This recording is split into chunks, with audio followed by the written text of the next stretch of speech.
Hey, everybody. Mark and I have over 20 years of experience as therapists and as addicts in long-term successful recovery. We know better than anyone what works and what doesn't to break out of porn and sex addiction, heal betrayal trauma, and reclaim your relationship. And we've poured all of our personal and professional recovery and healing experience into a first-of-its-kind program for addicts, spouses, and couples. We call it Dare to Connect. At least 4 times every week, we engage with you in real time, in the trenches, giving you the knowledge and the tools to take back your life and relationship. Whatever else you've done on your journey for healing and recovery, you've never done anything like this. Mark and I, we've made all the mistakes, so you don't have to. Don't reinvent the wheel. We all know tomorrow never comes. Look, don't wait one more day to change. Claim your free 2-week trial today at daretoconnectnow.com.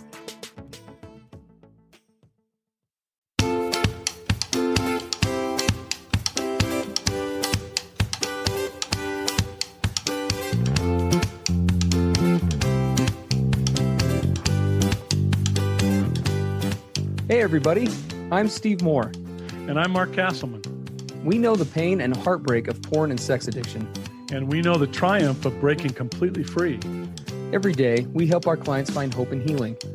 Join us in the fight to take back your life, your marriage, and be stronger than ever. This is the PBSE Squared podcast.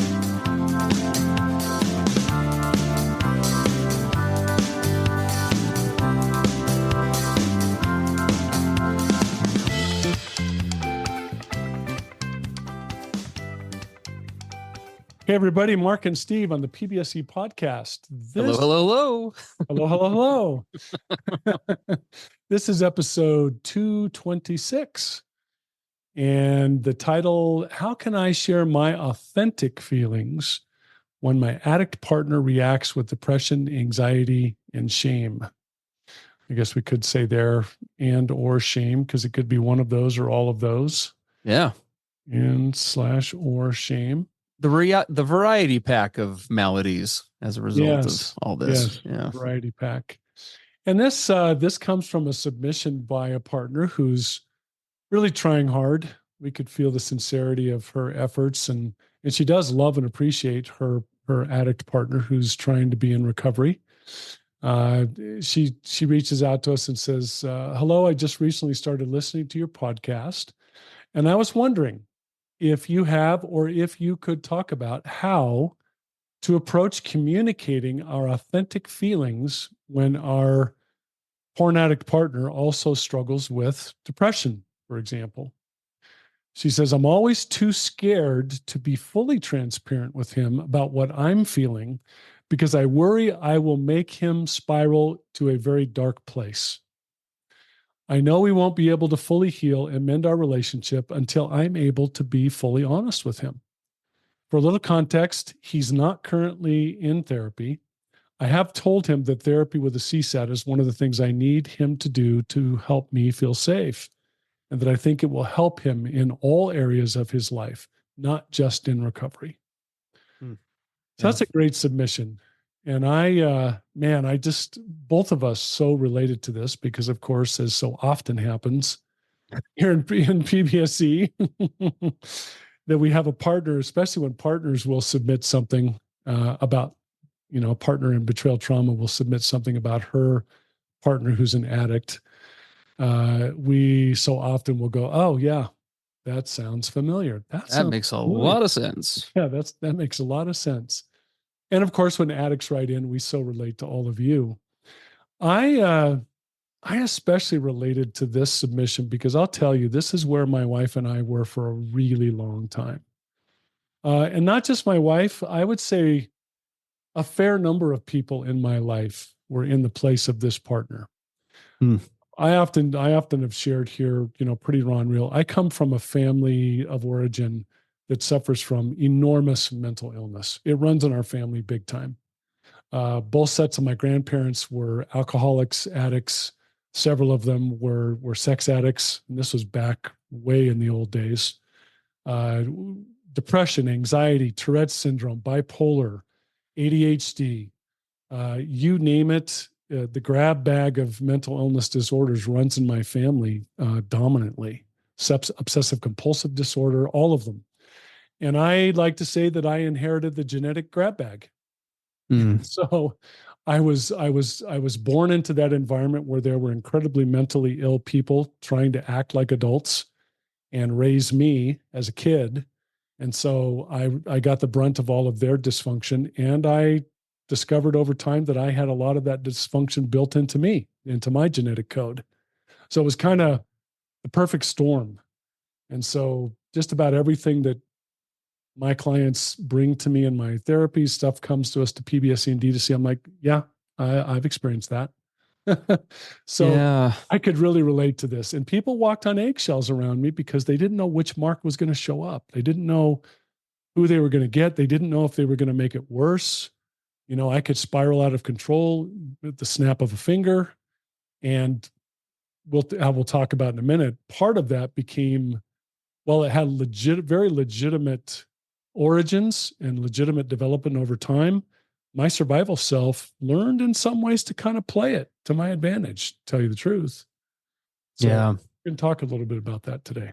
Well, we know a lot of spouses find themselves kind of, for lack of a better term, sort of held hostage by this dynamic. Yes, a good way to say it.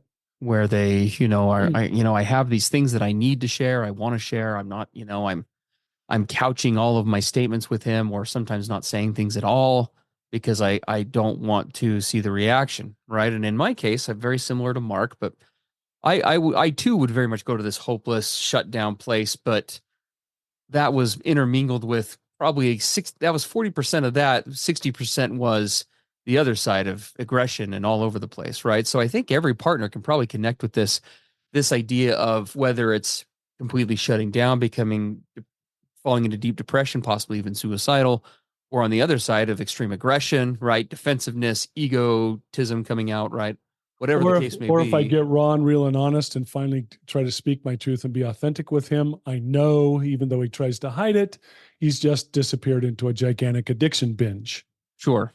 Yeah. So there's this constant, like, I need to be me. I need to be my true self. But if I do, here's the fallout. And what do I do? Yeah. If I be me, I'm gonna pay. Yeah. So partners have a survival brain too, not just addict. We don't have an exclusive corner on the survival brain, side of things. Partners have that as well. And they know their brain goes into places where it's just not safe to speak up, to speak out, to be authentic, to be genuine. So I'm going to go into my own hunker down and coping mode. Yeah. Yep. Everybody in the marriage is just trying to get through the day, so to speak, for different reasons. And, we're going to kind of approach this in two ways. So jump with us here, if you will, on the journey here as we rapidly move through what could easily be a much deeper discussion, and frequently is on our program, like Dare to Connect for addict spouses and couples. We'll talk a little bit more about that in a minute, but today we're going to kind of glance over a few things. But let's talk about from the addict side, I guess, what's going on. Mark, in our notes here today, kind of termed this, what is that reactive mode about? And it's a great way to put it, because it definitely is reactive for sure. Yeah. And for many of us, this did begin in childhood, right? Why do we exhibit these juvenile? And because they are, and I don't say that in a denigrating way. It just truly is what it is. These juvenile or more childish approaches to addressing issues. Why do these manifest this way? Why does this happen in adulthood? Why is this man that I am married to, who has a job and is productive and, a father, and in many areas of society, like, he's high functioning, he's doing all these things, but then on these certain selective issues, I will confront him about it and I get a better response from, like, my toddler. Like, why does that happen? Why does that happen? And there are real reasons, right? And a lot of that does start in childhood. The first thing is that many of us, and Mark kind of categorized this, I know this is very much how it was for him.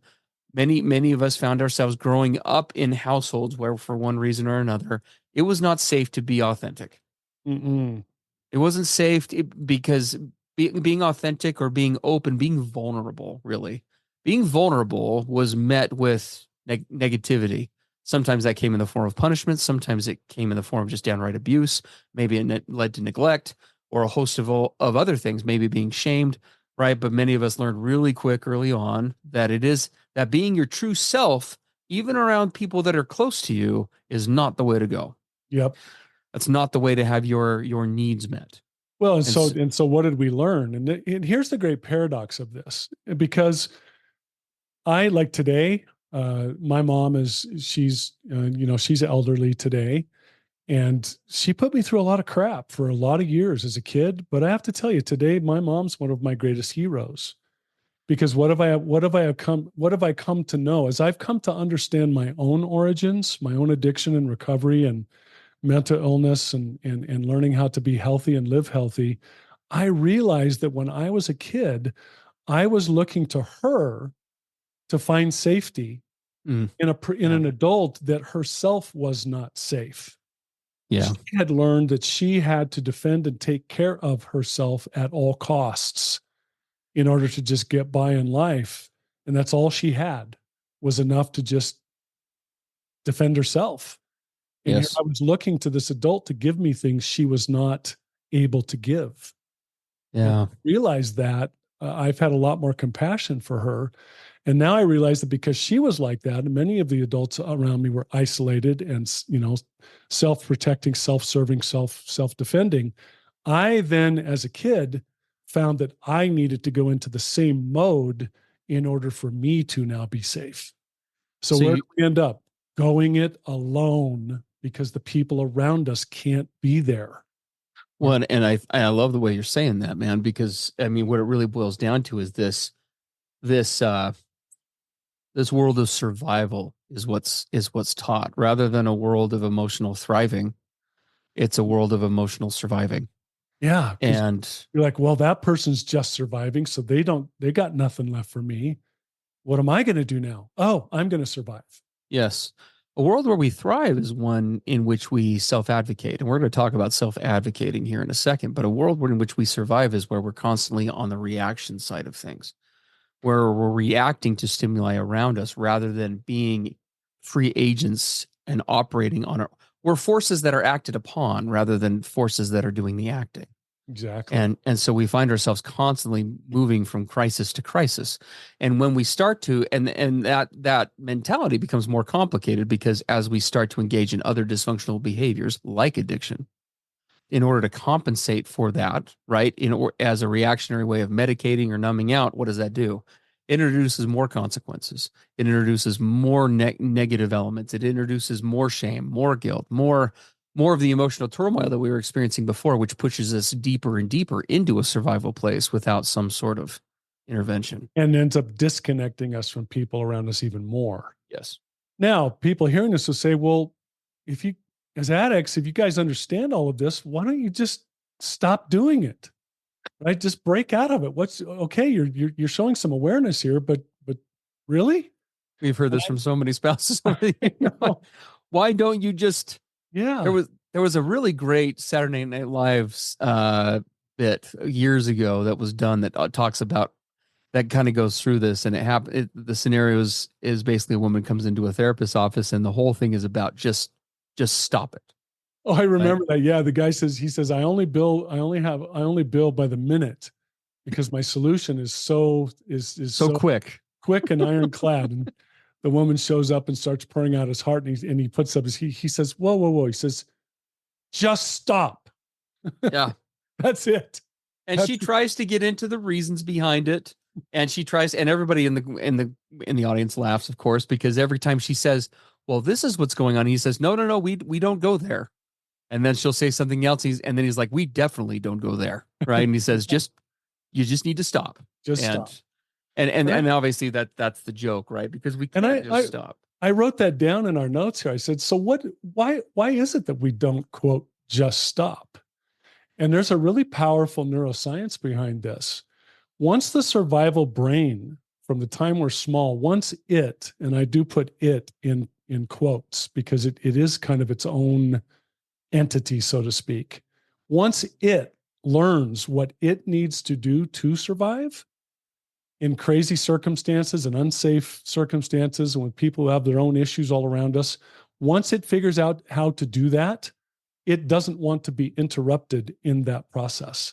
Yes. Why? Because it is sure And when I say sure, I mean sure. It is sure that it knows what works. And this is why addiction is so hard. This is why we get into so many of our negative habits that become problematic in our relationships. The survival part of us learned well what it needed to do to stay safe, and you can't talk it out of it today. It resists. Yes. No way. Absolutely. I know what works. Yeah, it's a really twisted and very dark cycle. And unfortunately, spouses who find themselves married to someone like this find themselves along for that ride. Right now, there's obviously more to this than that, but we're keeping it simple here because we got to press on. But as far as the addiction side goes, before we shift gears, where is a starting point for those addicts out there who struggle with this, right? Because I think every guy that Mark and I have worked with over the years, and that has been a lot of guys in some form or fashion, to some degree, struggles with this, right? How do I break out of this pattern of just reacting to stuff around me in a dysfunctional, inauthentic, escapist way? And how do I start turning this around in a way that involves actually figuring out life on life's terms, and actually involves, addressing issues as they come for what and they let's are? say something really important.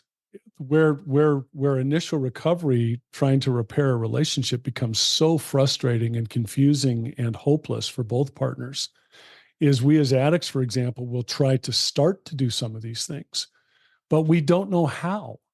We haven't developed the skills. The adults early on abandoned us with teaching and mentoring us in connection and intimacy and authenticity.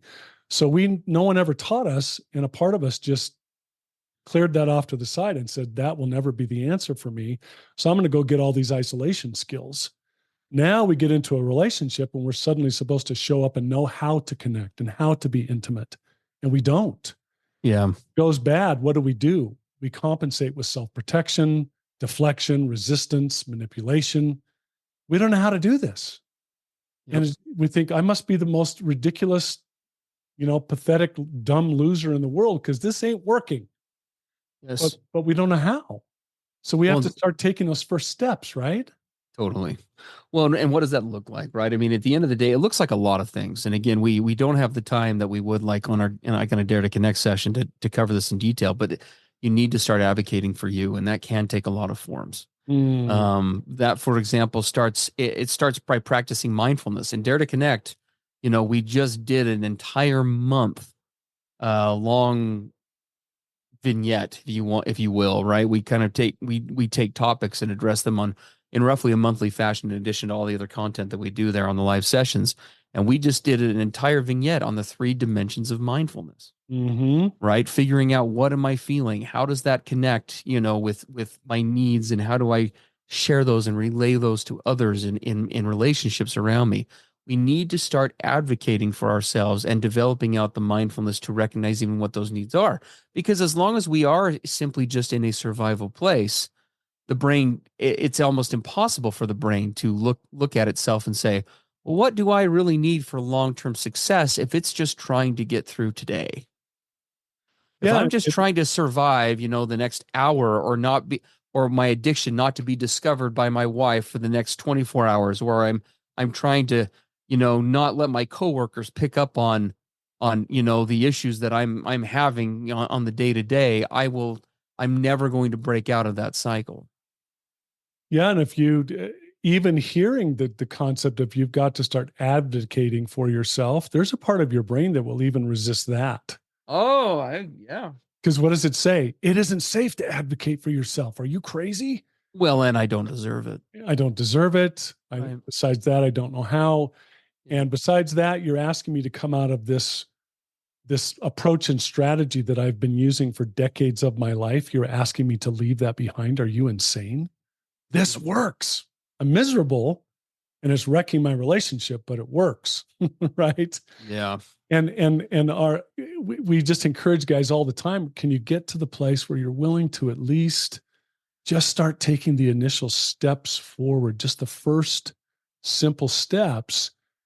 And one of those, this was a big one for me, was I willing to get to the place where I could finally at least admit in part, this, my way alone, my isolated way doesn't work. It's not producing the outcomes that I'm finding myself yearning to have in my life. This old way of doing it, it's not enough. It's not enough anymore. I want more. I feel that I deserve more. I'm starting to see that there could be more. But guys, I man, for decades I gave you a little bit of my mental health history, my whole family. It was like this perfect setup, I call it. And I got to where those reasons became really convenient excuses that kept me stuck. Mm. I didn't want to face all of it. It was just too overwhelming and too hard. But it's just taking those initial steps to start to advocate for yourself. And of course, one of those is, get yourself over into our D2C program, get yourself into a 12-step support program, get a sponsor, right? Start doing something different. If you keep doing everything you've been doing, you're going to keep getting everything you've been getting. So what are the first steps out for you? And can you start taking those? Yeah. No, all great points. So there's lots more to say about that, but we will press on because we are on a podcast today. Where we're going to go now as we begin to wrap up is let's talk a little bit about the partner side of this, right? Because that was the original question that came in, right? You find yourself as a partner. And Mark and I, we are addicts in long-term recovery. I've been sober nearly 10 years, but that is not nearly enough time to have forgotten how desperate Brittany was in this place, because she, like many partners, tried to love me into this thing, and that did not work the way she was doing it. Yep. And when I say loving me into this, I use air quotes because a lot of that was actually enablement, right? It was well-intended love, but the actions that were behind that love were enabling, not forward progressing of the relationship or of her own needs. Yeah. So my wife tried to nurture me into healing and recovery, or patience my way into it, or rescue me. Yeah. All of that she just did for, a couple of decades, actually. Yep, and just that is the setup. Like we actually talked about in last week's podcast. That is actually the setup to end the marriage quicker than the addiction will in the long term. But when if we're going to talk about this, we really do want you to know we get it. You partners, we know that for many of you, there's lots on the line. There's kids, there's finances, there are so many things on the line that make up that hostage situation. Yeah. Right. That we talked about, that you find yourself in. What if this, what if, and I'll be the first to tell you, we'll be the first to tell you, we can't sit here and look at each one of you and say, this is the right decision for you. Okay. And we can't tell you how much of what we're going to say next is going to apply to your situation, because we're not in it. This is not individual therapy. This isn't even Dare to Connect. This is a podcast. But what we will say is let's really look at this for what it is. So first thing is, we do get it. It is stressful. It's scary, and it may even bring about unwanted consequences. The task of sharing your true self with your partner will almost always in this business involve some sort of blowback. Yes. Right?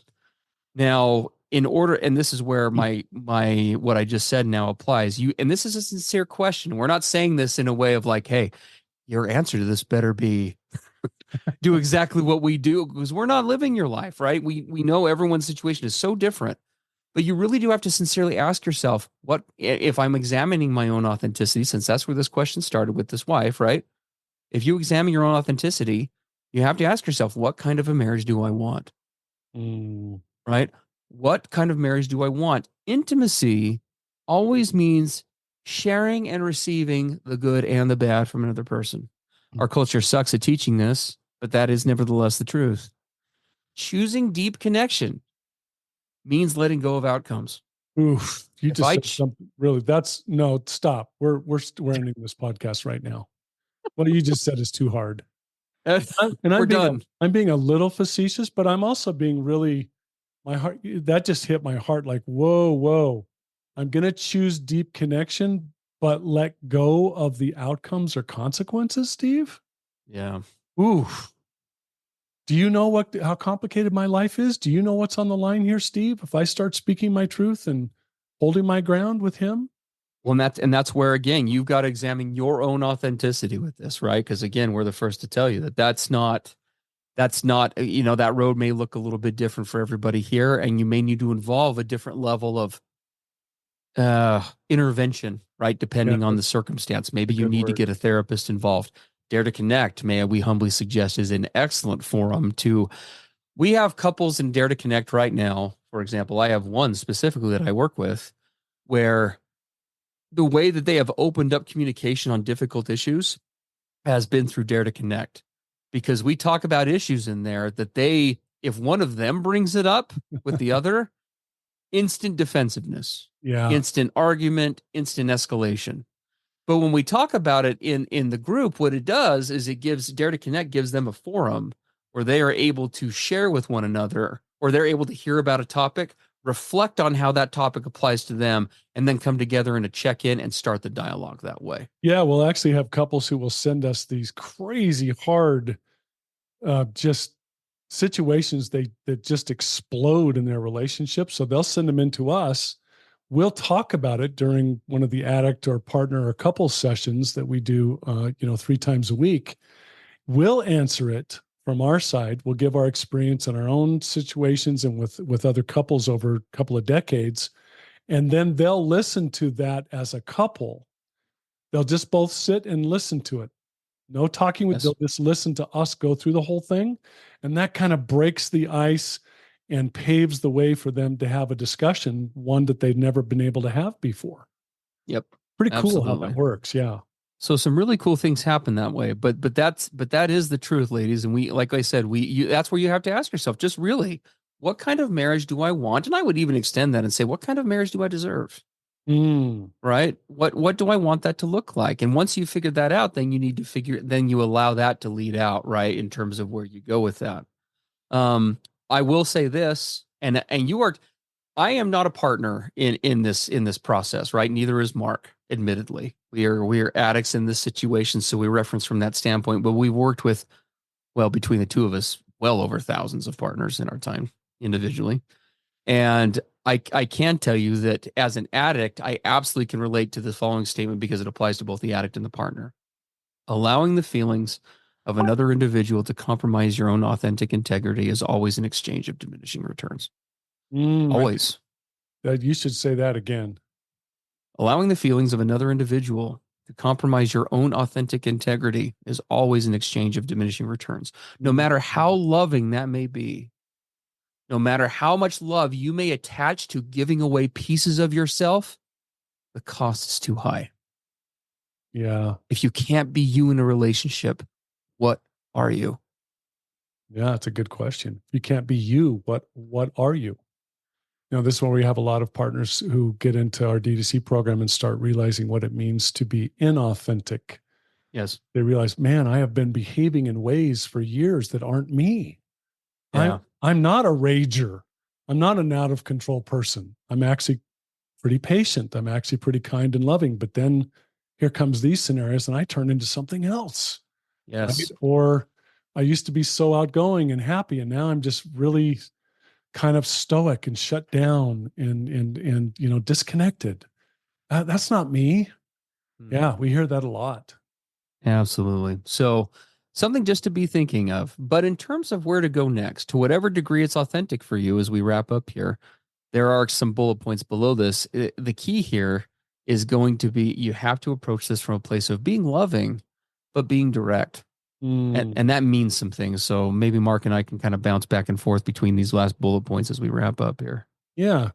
And I love the first bullet point you put here, Steve. You said be sure to authentically share the things that he is doing well, in addition to the things that need work. Now, this might sound strange, but that feels like a risky place for a lot of partners to go. Yes, it does. Soon as I say share the things he's doing well, what does a partner's very legitimate learned defensiveness say? He is going to take that and run with it and think we are good to go. There you go. See, Yep. Steve, he knew that automatic answer. I can't tell him what he's doing good. He will weaponize that immediately, take it as permission that all is forgiven and we're awesome now. So no, I can't tell him any good things.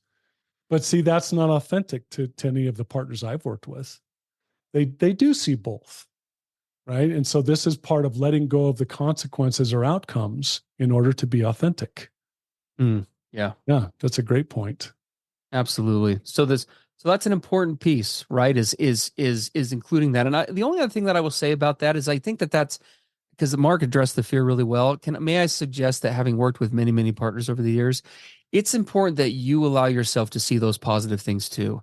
You can only be empowered in this marriage to make changes if you are in tune with your own authenticity. And that does mean connecting with your pain in this relationship. But your trauma is going to make you want to see just that. And it's important that if you are making critical decisions about, do I stay or do I go? What are my needs? Where do I go going forward? That you are seeing this man in front of you for the good and the bad. Because I've worked with too many partners where those decisions are simply made from the trauma side. Yes. And that's very easy to do. Your trauma is yours to own. It's not something you should dismiss. It's not something you should subliminate. And I don't want anybody to take that from here. But you cannot allow it to override either. It has to operate in tandem with everybody else in the brain, in your every other voice in your brain when it comes to the table. It needs to be a voice of caution, not somebody, as we talked about in Dare to Connect the other day, where it pulls a gun and a bomb vest and says, "You're all doing what I say." Right? It needs to Right. operate in conjunction with everybody else there. Yeah. So, And it's learning that balance that several realities can coexist. For the reality that there are parts of him, maybe many parts of him, that are a good man. There are other parts that are really screwed up and abusive. and they're wounding me deeply. Yeah, they've Right. hurt me incredibly deeply. And I'm looking at all sides of this and trying to weigh it out from my true authenticity. Yes. Yeah. Well, and expressing that what you appreciate and those things, if it's authentic, and why you appreciate those things is absolutely critical. But then let's go to the flip side, okay? Because partners also struggle with this. It is also important, and we know this is hard. You need to be very clear about the impact his actions or inactions are having on you, right? We're talking about this partner right now that we're addressing who is needing him in order to feel safe to get into with a qualified therapist, into a CSAT, a certified sex addiction therapist, for those who have not heard that term on the podcast before. I need him to be seeing somebody like that so that he can be getting the support he needs, so that in order to reduce my anxiety and to see him making the effort to change.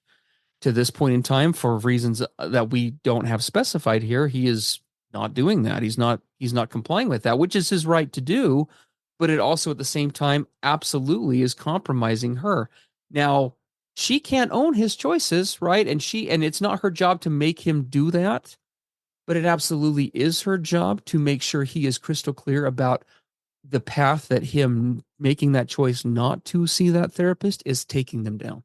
Yeah. Every day, every week, hon, it's important that you know, I feel a little less safe in this marriage. Every week when I express I need you to see somebody and you don't, it's very difficult for me. We have the resources, we have the funds, we've talked about it. You keep saying you'll do it.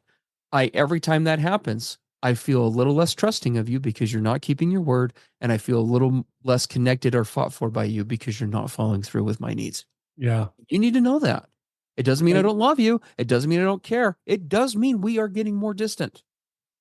And she, this partner wrote into us that she has a problem with doing what you just said. I know. Because every time she even starts to approach the line of being very clear about how his behaviors are impacting her, he immediately starts to go dark, depressed, dark. She said even sort of bordering on suicidal. And so she feels shut down. I can't be clear about the impact of all of this because I have to walk on eggshells. And we're inviting her to dare to start to be authentic and to begin to release these consequences or outcomes to his side of the street, which we know is terrifying, right? I mean, terrifying to start to look at doing that. But it's so essential if she's not to lose herself in this whole thing till there's hardly anything left of her at all. Absolutely. Yep. Losing those little pieces of oneself that we talked about. Right. And also, and I will speak as an addict with this because it didn't do Brittany, my wife, or I a service by her holding this back from both herself and from me. He needs to be, if he's going to be empowered to make true choices in his own recovery, he needs to know what's on the horizon from your side if this doesn't change. Because too often, by the time a couple hits my office or Mark's office, this what we're talking about right now has gone to an extreme. And one day he just wakes up and there's just a wedding ring sitting on the pillow. Yep. If you feel like you are leaving this marriage, if you feel like you are pulling out of this marriage, we know that's scary. He needs to know. Yeah. You need to recognize that for what it is so that you guys can pull up on the stick of this plane before it hits the mountain. Because just waiting and waiting and waiting means you will just hit the mountain. Right. So that needs to, those consequences. And again, we totally get it. We've been the guy where our partner starts saying this and we just absolutely, the clinical term would be lose our shit. We just completely lose it. Right. And we go off the rails and it's like, oh my gosh, I can't. But at the end of the day, that is a starting point, because if that's what he needs to hear to finally make a change, to begin to do what we just talked about the first half of this podcast, right? To take a step into the darkness, to make that phone call he well knows he needs to be making, to attend that meeting for the first time, even though it's uncomfortable, to write that bloody journal entry his therapist has told him to do for 50 weeks in a row, and he keeps finding reasons why he's just too busy, then it's worth it. Because only he can change this at the end of the day. Right. You can't change him. He has to take the steps. Yeah. So, yep. Okay. Yeah. Well, on the back of that, we encourage you to do a couple of things. Step one is to go watch some Care Bears after this, because this was kind of a hard podcast, we know, for some of you partners to listen to. We hope that it was good for you. Step two is we would lovingly encourage and implore you, not because we are businessmen first, although we are, and we do like to, feed our families and provide a living, but more so because as addicts in recovery, we would implore all of you listening, if you have not tried the Dare to Connect program, please come give it a try. We have a 2-week free trial for that right now. It's no secret that this podcast, we strive to give our very best answers. We bring all of our knowledge, clinical training, background, all the things that we try to provide on D2C, we provide in short order here, but in very summarized fashion, not to the depth that we would like to, and frankly, 2 to 3 months after the fact when you ask it because of the demand. Yeah. Sign up and get help tomorrow. This week is open mic week on the program. What we do in open mic week is we just have our clients in Dare to Connect. It's literally a Q&A. Bring your questions. We're open books as can be. Today, we spent 45 minutes talking about, what was it, Mark? It was a travel plan. Traveling in recovery as an addict. What do I do? How do I handle it? We shared stories of how it's worked for us. We shared stories about how it has not worked for us. We went through all the stuff we teach clients in our individual sessions. You can have that tomorrow. Give it a try at daretoconnectnow.com. We'd love to have you see you there. And for those who are looking to continue to send in submissions to the podcast, we value and we thank you so much for being here. We like to keep this non-monetized. We just like bringing you help, and we like giving back, and we like connecting with all of you. You can send in those submissions at pbsepodcast.com. There's a contact form down at the bottom you can send your questions into. Yeah, we're just a couple of months behind right now because we get so many questions. Yes. Yeah. So, but yeah, hey, thanks for being here with us again and listening to, two guys rant about this stuff. We do love and appreciate all of you, and just it is a privilege and an honor to, it is, in some ways, be in the trenches with you, and just appreciate you. Let us get more trenchy with you. Yeah, get more trenchy with us. Yeah, come get more trenchy with us. That's going to be our new marketing slogan. I'm going to put that on our website. Get trenchy with us. All right, everybody. Hey, take care, and we will pick things back up on our next episode. All right, bye-bye. Everything expressed on the PBSE podcast are the opinions of the hosts and the participants, and is for informational and educational purposes only. This podcast should not be considered mental health therapy or as a substitute thereof. It is strongly recommended that you seek out the clinical guidance of an individual qualified mental health professional. If you're experiencing thoughts of suicide, self-harm, or a desire to harm others, please dial 911 or go to your nearest emergency room.